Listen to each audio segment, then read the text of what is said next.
પાપ વગર પુણ્ય જાહેર થત જ સાથે તેનું ફળ તિરોય થઈ જાય છે.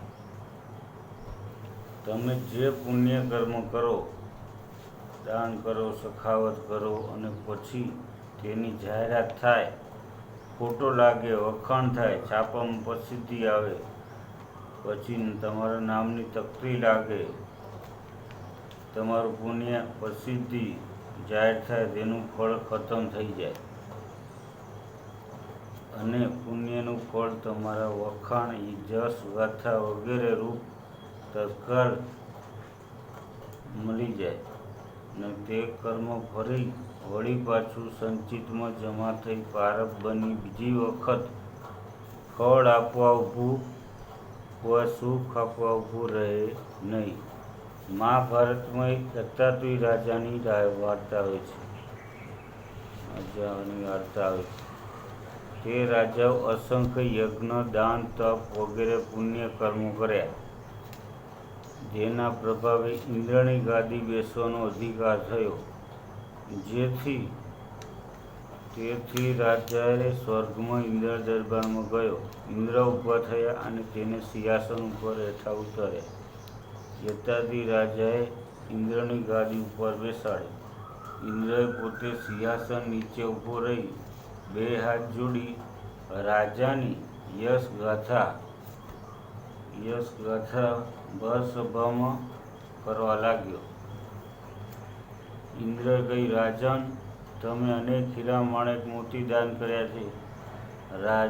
રાજાએ અહંકારથી સંમતિ સૂચન માથું હલાવ્યું. ઇન્દ્રએ કહ્યું, રાજન, તમે અનેક સુવર્ણમાં દાન કર્યા છે. અસંખ્ય સોનાની શીંગડાવાળી ગાયો, દૂધાળી ગાયો તમે કરી છે ને અસંખ્ય દાન કર્યા છે ને તમે અસંખ્ય કુવાઓ, તળાવો, ધર્મશાળાઓ, વિશ્વવિદ્યાલયો તેમજ દવાખાના બંધાવ્યા છે.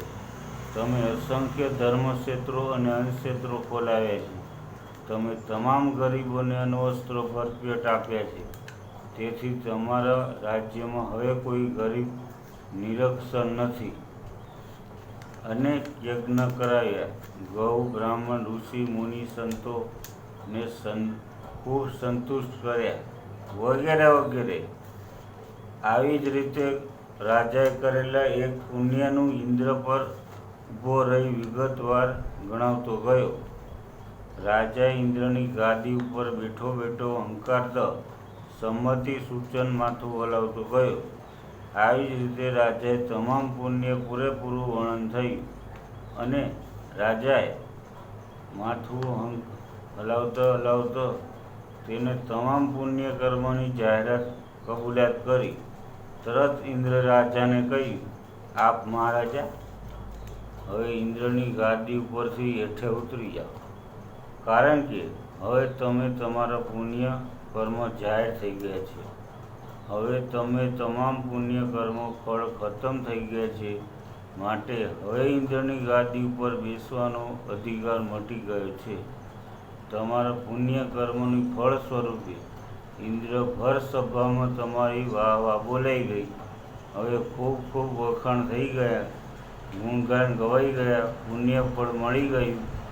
પુણ્યનું કર્મ તત્કાળ ફળ આપી સહન થઈ ગયું, સંચિતમાં જમા થઈ રહે નહીં. હવે પ્રારબ્ધ બની કર્મો તેઓ ફળ આપવા આવશે નહીં. એવી જ રીતે પાપ કર્મ જો તમે જાહેરાત કરો તો પણ ખતમ તિરોય થઈ જાય. મહાત્મા ગાંધી પોતે નાનપણમાં જે પાપ કર્મ કર્યા હતા, પટાવાળાની બીડીના ઠૂઠા ફૂંક્યા, માંસ ખાધું, વેશ્યાના ઘેર ગયા, બાપની ખિસ્સામાંથી ચોરી કરી, બાપ મૃત્યુની છેલ્લી ઘડીએ ગણાતી હતી, વિકાર વ્યાસથી કર્યું, પાપ કર્મની ભિક્ષુકાનંદે જગ જાહેર કર્યા. આજ પૂરતું આટલું. જય શ્રી રામ.